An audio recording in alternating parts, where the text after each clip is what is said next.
And I wanted to talk about some of the worst deer hunting advice ever. And I don't just like talking about this and just saying, hey, this is bad advice, don't follow it.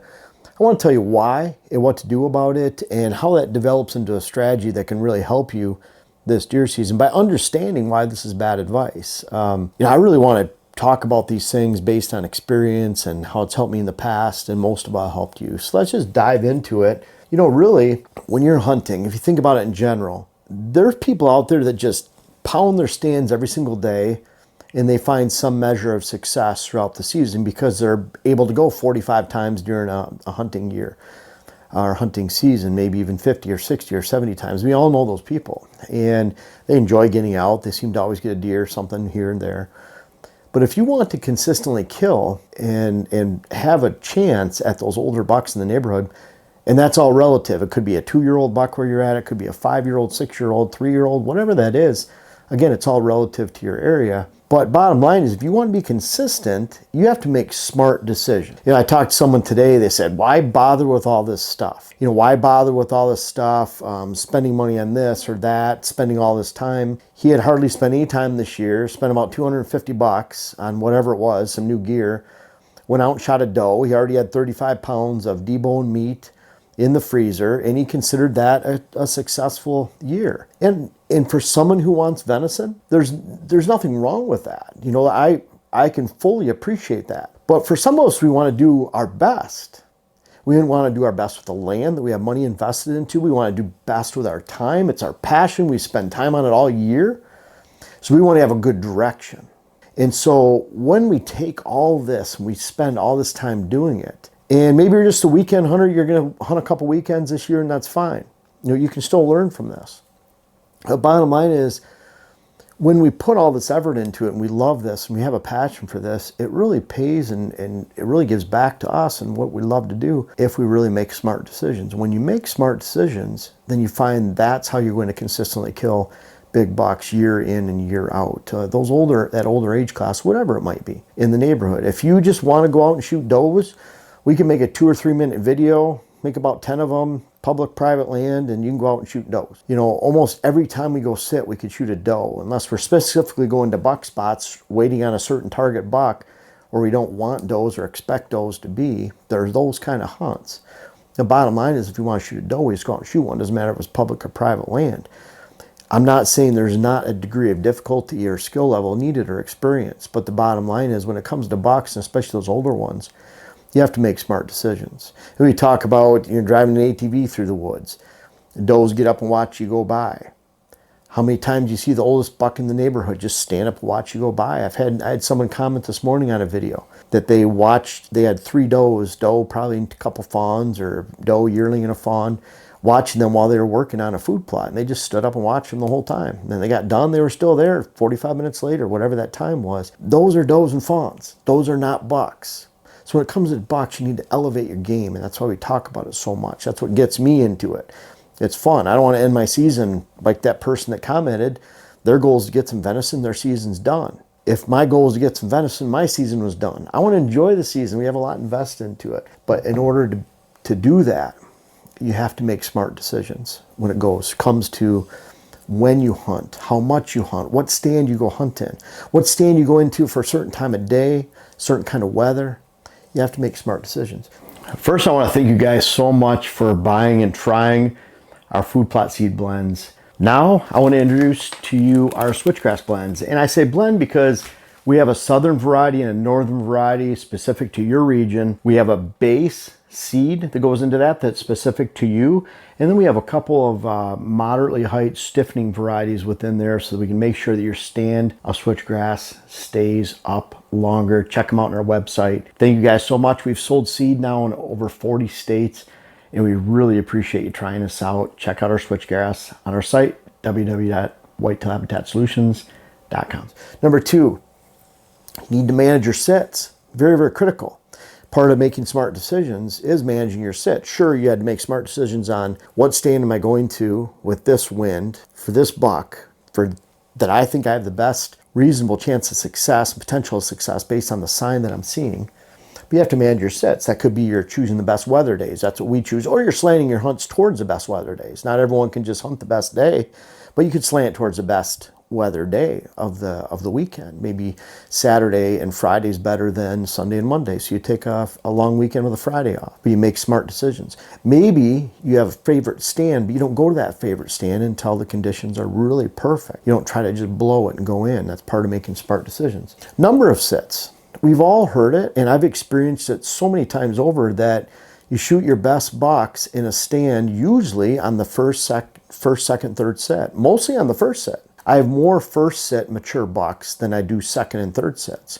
I have some second, some third. Last year was a second in one, a third in the other, something like that. But bottom line is you're looking at those top 3 sets and thinking, boy, if I think this stand is a good stand, I really want to manage my sits, because once you get in that 4th, 5th, 6th, 7th sit, your opportunity and potential for success goes exponentially lower with each sit. You're burning out those stands. There's a lot of times we see it with our cell cameras. We see it with cameras when we go pull a card. But we see mature bucks will get into a pattern. And you see them, they're coming into that pattern, and they'll be consistent for several days. They're not consistent every day of the season because it'd be easy to go shoot them like does and fawns. They do the same things every day. They go to the same food source, bed in the same area until they're disturbed. A mature buck's a little bit different. They're independent thinkers. They have a little bit of an attitude. They have breeding on their mind at certain parts of the season. They're always looking for the best food in the area. They're independent thinkers. They think by one themselves. That's what keeps them alive. So they're always changing. So when you have a buck that's in a pattern for 4 or 5 days, a week is a long time. But when you go in, you see that pattern happening, you go in and sit in a stand and you take them. You can't spook them. You can't look at it like, man, I need to go in there every single day and wait for it to happen, because you're going to burn out that stand. You're going to leave your scent around. You're going to spook something going in and out. And then the natural sounds and movements and sign and scent that should be there because you've left it alone go away. So it's really important to look at it like, man, I have 1, 2, 3 sits that could be really good in this stand, and you go in and use it. Really important. You burn out the land. Less is more.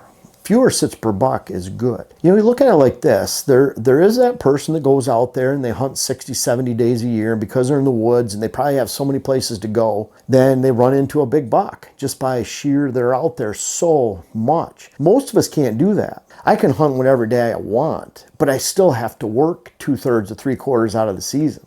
So I have to be very smart with what I do with that other 2, 3 weeks, 4 weeks of hunting out of 4 months. I have to be very careful with those days that I spend, because I am managing with other duties that I have, whether it's spending time with friends, going fishing in Canada, but certainly doing all the whitetail work we do, shooting 208 videos a year and putting those out, finishing a book, web class, whatever it might be, working with sponsors, partners, podcasts that I do on the side, you know, just with people that call me, and sometimes I have time to do those, but bottom line is I have to manage my time. I have to fit a lot in. So I really want to make sure when I head to a stand that I'm saying, okay, these are the reasons that I think you have to be tactical about it, that I think that buck should be there.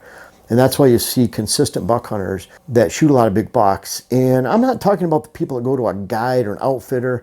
I'm talking about people that you know that consistently shoot big bucks. Some of the best hunters in the country, they're not going to be hunting every single day unless they're going from state to state to state. And I have a lot of respect for the hunting public guys. They go from state to state to state. They really do well for a week in public land. They sit and they hunt hard and they have good success. But it's a little bit different. You know, most of us can't go state to state to state and just hunt the entire season and build on that experience. We have to be smart with our decisions. Going back to that, being smart with our decisions. What you find is less is always more when it comes to consistently shooting big bucks.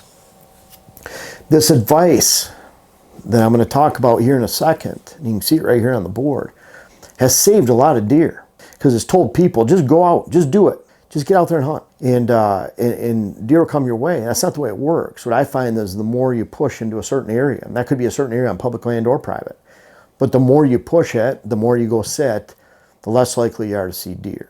Now, there are those great rut hotspots out on public land, especially where you have a big area you're drawing deer from. Deer move large areas, big miles of movement in a given day during the rut. That's a little bit different than private land where there's so much pressure. Deer, every time they cross the property line in 40s and 80 acres and 100 and 200 and 500 acres, every time they cross the property line, they're exposed to more hunters and they die. They die at a young age.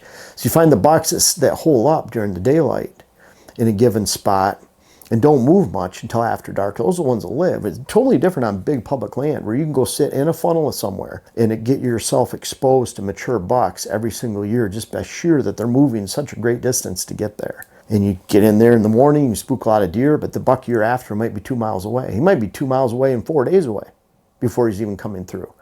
Completely different in private land where deer get segmented, mature bucks. The older they get, what I find, based on a lot of experience with bucks up to 8 years old and small private parcels, as older they get, the more defined they get in their home range and the smaller their movements are during daylight. They can have huge movements at night, but where they call their core area during the day is very sacred to them. And if you spook it, if you push it, if you leave your scent there when you shouldn't, if you spook other deer from around that area, they will not be there. And that's why the "can't kill them from the couch" phrase has hurt so many hunters. And if you follow that advice, you just go hunt every time you can. Now, I can fully appreciate you get weekends off. That's the one time you can hunt. But you still can be smart. Maybe you hunt on this public land piece over here. Maybe you hunt this stand off to the side so you can just get out and enjoy the outdoors. I'm all for that. That's a lot of fun. But if you actually want to find consistent success, you kill more bucks by sitting your tail end, your rear end, on the couch and being smart about every time you enter the woods and fill it with a lot of strategy. I had a really nice comment this morning. I don't know if it was on Instagram or YouTube. But somebody made a comment that their success rate has skyrocketed over the last couple of years when they've spent more time on the couch. They made that comment because I preach it all the time, and I hope it helps you out. By spending more time on the couch, you don't burn out your stands. The deer herd, they're none the wiser when you show up because they've established that 1 or 2 week pattern that you just go in on and hit it, and they're none the wiser. We have Tyler coming in today. He's probably just pulling in about right now. He's our hunt charity winner. And Dylan and I are discussing, where are we going to sit Tyler tonight? And we want him to shoot a big buck. So we're trying to think, should we put him here? Should we put him there? And there's one stand in particular that we've had Lucky, and then we had another 4 or 5 year old buck on there last night. And Lucky was there about 45 minutes after dark. The other buck was there about 2.5 hours after dark. But they're both in the area. They both came in. They're not spooked in any way. We hadn't hunted there. We hadn't left any scent. We hadn't been working there. So they're none the wiser if we go set up on that blind right there and take a look at them. I kind of like that spot, but Dylan and I, of course, will talk about all the spots. We still have Leo's blind we could put him in. We have some other good ones for a north-northeast wind that would be a good spot as you start thinking around the property. And but bottom line is, we're going to put him in a stand that hasn't been hunted, that's fresh, and where we think we can just step into a buck movement that is none the wiser. And that's where we're always going to be able to experience the best success rate. And that's what I want for you. Even if you're that weekend hunter, try to mix it up a little bit. Morning hunt, know which stands are morning stand, which ones are evening stands. Try not to burn them out, and you'll find the less time you spend hunting and the more time you spend hunting smart, the more consistent you will be with the oldest bucks in the neighborhood. And you'll develop a passion too. It's kind of cool because you look at it like, man, that worked this year, and all of a sudden you find, boy, there's a pattern that's working every year. Becomes a part of your hunt. It changes the way you hunt for the rest of your life. And that's what I want for you to find success this fall and every fall beyond. I urge everyone out there to really check out my web classes. They've been wildly successful. We have one that details how you should design your land, another one that details how you should plant and maintain and manage a food plot program. How can you make those decisions that fit your land specifically and not someone else's? Unfortunately, there's so much information in the hunting industry that says you should do this, but it doesn't apply to you. These web classes directly apply to you. And then we have our third web class that came out last year, our rut web class, navigating the entire rut. And then we have our fourth one coming out, which is hunting hills and thermals. I urge you to check those out. Try the web classes, and they're all about teaching, helping you understand how you can navigate not only managing your property, food plots, and the rut, but also hunting strategically, hills, thermals, and wherever you pursue whitetails for your dream and your passion.